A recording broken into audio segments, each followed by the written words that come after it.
हमारा घर पहले कितना खुशहाल था। सब कुछ सही चल रहा था।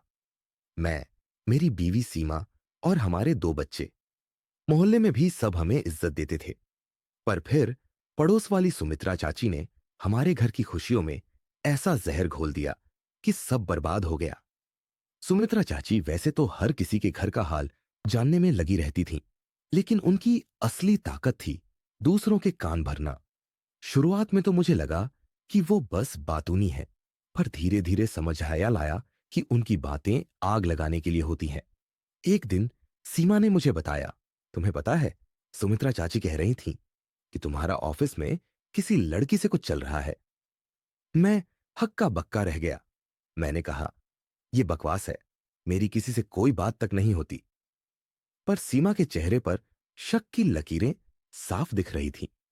फिर क्या था, सीमा और मेरा झगड़ा बढ़ने लगा। वो हर बात में मुझसे सवाल करने लगी। ऑफिस से देर से आने पर शक, फोन पर बात करते देख शक। मैं बार बार सफाई देता, लेकिन वो सुमित्रा चाची की बातों को सच मानती रही। चाची ने सिर्फ यहीं तक बात नहीं रोकी। उन्होंने सीमा के कान भरे कि तुम्हारे ससुराल वाले तुम्हें पसंद नहीं करते, वो हर समय तुम्हारे खिलाफ बोलते हैं। सीमा के दिल में ये बात बैठ गई। अब वो मेरे मां बाप से भी कटी कटी रहने लगी। घर का माहौल खराब हो गया। हर दिन बस लड़ाई। बच्चों पर भी इसका असर होने लगा। वो सहमे सहमे रहते। मैं सोचता था, आखिर क्या गलती की मैंने जो मेरी जिंदगी में ये तूफान आ गया। एक दिन मैंने सीमा से कहा, चलो इस बात को एक बार साफ करते हैं।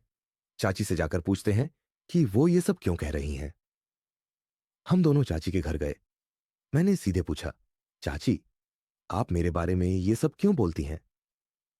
चाची मुस्कुराकर बोली, अरे बेटा, मैंने तो कुछ नहीं कहा। ये सब तो तुम्हारी बीवी ने खुद ही सोच लिया होगा। मैं तो बस बता रही थी। मुझे समझ आ गया कि ये औरत कितनी चालाक है। वो अपनी बातों से हर किसी को लड़ाने में माहिर थी। मैंने वहीं पर सीमा से कहा, देख लो, ये औरत झूठ बोल रही है। इसने हमारे घर को तोड़ने की कोशिश की है। अब भी अगर तुम इसे सच मानती हो तो मैं कुछ नहीं कह सकता। सीमा को देर से सही, पर समझ आ गया कि गलती किसकी थी। हमने फैसला किया कि अब किसी की भी बात पर बिना सोचे समझे यकीन नहीं करेंगे।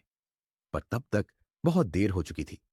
माँ बाप हमसे नाराज थे, बच्चे डरे हुए थे, और हमारे बीच की दीवार इतनी ऊंची हो चुकी थी कि उसे गिराना मुश्किल था। इस घटना ने मुझे सिखाया कि चुगली का जहर रिश्तों को बर्बाद कर देता है। हमें हमेशा यह देखना चाहिए कि जो लोग हमारे कान भर रहे हैं, उनकी नीयत क्या है। नहीं तो खुशहाल घर कब बर्बाद हो जाए, पता भी नहीं चलता।